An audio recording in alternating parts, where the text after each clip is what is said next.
ভাই ও ভাই, ওই রিজাউল দেখেছেন নাকি? ও তো বাড়িও পালাম না, দোকানেও পালাম না। রিজাউল তো ভাই মসজিদে থাকতে পারে, ওই যে ওইদিকে দেখেন, ওইদিকে।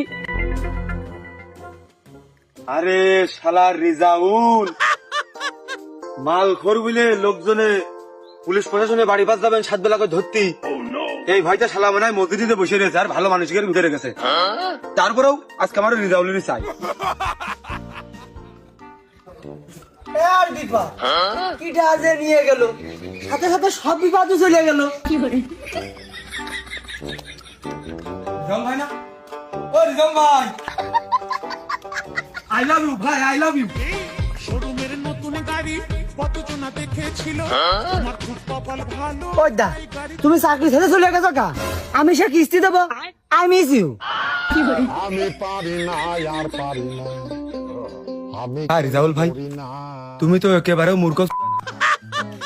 আর তুমি আউলিয়ার বেশ ধরে কি কায়দায় কি কি কি বুঝতে চাচ্ছ? আস্তাগফিরুল্লাহ। মনি এক কথায় গালাগালি দিবি নে, তোরই ক্ষতি হবে। ও ভাই, ওই তোমার কাছে একটা কথা বলছিলাম যে ভাই, ওই এক বিড়ি বানাও না। আমি লাস্ট ফিনিশিং তোমারই শরণাপন্ন হয়েছি। কিন্তু বিড়ি সিগারেট নাকি? সি সি সি সি। ও মনি, ওই এক ভুল এক বেজা আমি করেছি আর না, ও আমি শুয়েই দেখি না। এ কি রিজাউল ভাই, তুমি এখন তাহলে আর মাল খাও না?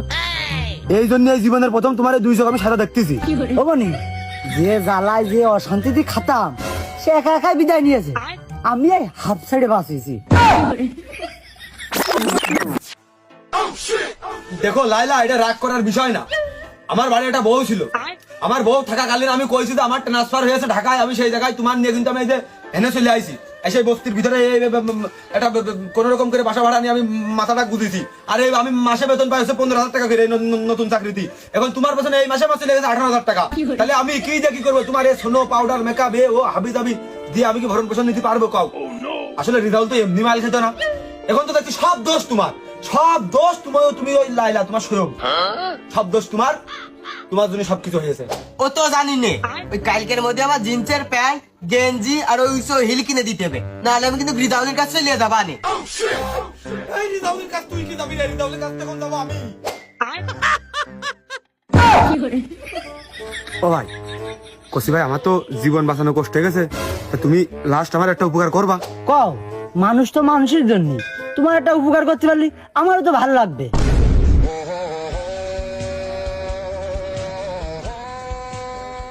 শালার রিজাউল আমার কাছ থেকে স্কিম করে সাইডে করে সমিতি মাইরে দিয়ে বাড়ি ছাড়া হয়ে থাকতো।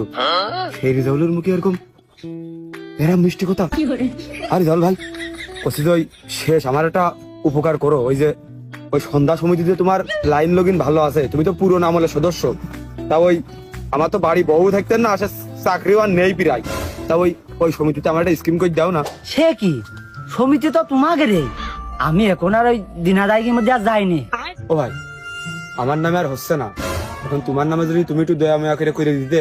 ও মনি, কিস্তি করব কি? যার জন্য কিস্তি করব সে আপত্তি তো বিদায় হয়ে গেছে, এখন দিন আমি দিন খাই, এই জন্য আমার আর কিস্তি করা লাগে না। ও ভাই আমার ওই ভোটার আইডি কার্ড পেয়ে মার খেয়ে গেছে, হচ্ছে না। তোমার ওই ভোটার আইডি কার্ডটা দিয়ে আমার একটা স্কিম করে দাও না। আর ওই তুমি তো মেলা পুরো আমলের সদস্য, গাছ তুমি করলে হইতে পারে। না না, আমার তো কিস্তি দেবে না, আমার লোন দেবে না, আমার তো বউ নেই। তোমার কিস্তির টেস্টটা আমি মেরে দিয়েছি। তা রিজাউল ভাই করছি যে ওই পুরাতন আমলে কিন্তু তোমার এই মেলা সাহায্য সহযোগিতা করেছি, তুমি কি আমার জন্য টুসনি কিছু করে দিতে পারবা না? আসলে তো তুমি আমার বিরাট উপকার করেছো, কয় টাকা লাগবে তোমার? 1020 টাকা হলে বউটা থাকে ভাই। রেখে দাও রেখে দাও, আমার ওই দৌড়ে নিয়ে তুমি যে উপকার করেছো 20,000 টাকা তোমার তো আমি খুশি হয়ে দেবো। এসো বাড়ি বেড়েছো। তোর মতো না নেই তোদের মানামাই গেলি ফুলে, মধুপানি খুঁজে বেড়াসি বসে ফুলে ফুলে ভুজকাই নিয়ে। ওরে বাপু, আইসো দিনই আমি ওর জন্য বাড়ি ছাড়িয়েছি, ওর জন্য কিস্তি করেছি, ওর জন্য মাল পর্যন্ত খাইছি, আমি তো খুশি হয়ে তোমার 20,000 টাকা দেবো। আইসো দিনই আইসো।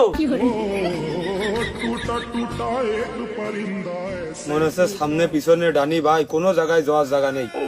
মাটিটা যদি নিচেতে ফাঁকা হয়ে যেত তাহলে একবারে সুদা পাতালের বড় চলে যেতাম। তোমার মতো লোক হয় না, ও তো ছাড়বো কত আগে, কিন্তু কাবিনীর টাকা 4.5 লাখ, একবারে এত টাকা আমি কোনটা দেবো? তোমার মতো লোকই হয় না আসলে। তুমি রেখে দাও, আরে মাঝে সাঝে আসবা, 10-20 হাজার টাকা নিয়ে যাবা, আমি খুশি হয়ে তোমার টাকাগুলো দিয়ে দেবো। এত কষ্ট মেনে নেওয়া যায় না।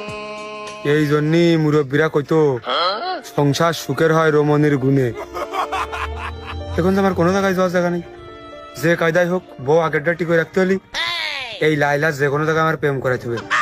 প্রেম যখন করে ফেলবে তখন আর একটু ভালোবাসা কাজ করবে, তখন আবেগের বসে ওর সাথেও যাবে ছিলে, তখন আমার জানটা একটু শান্তি অনুভব হবে। আর তাও যদি না হয় তাহলে ওই বাড়ির বাড়ি কারো দাওয়াত করে খাওয়া নবিলে ডেকে নিয়ে যে ঘরের মধ্যে লাইলার সাথে সিটকে নিয়ে দিয়ে একবার ওর সাথে ওর খপ ধরে বিয়ে দিয়ে দেবো।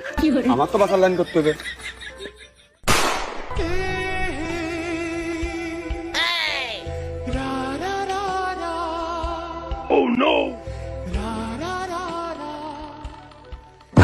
বন্ধুরে তুই কাছে থাকলে মনে থাকে সুখ, তোরে ছাড়া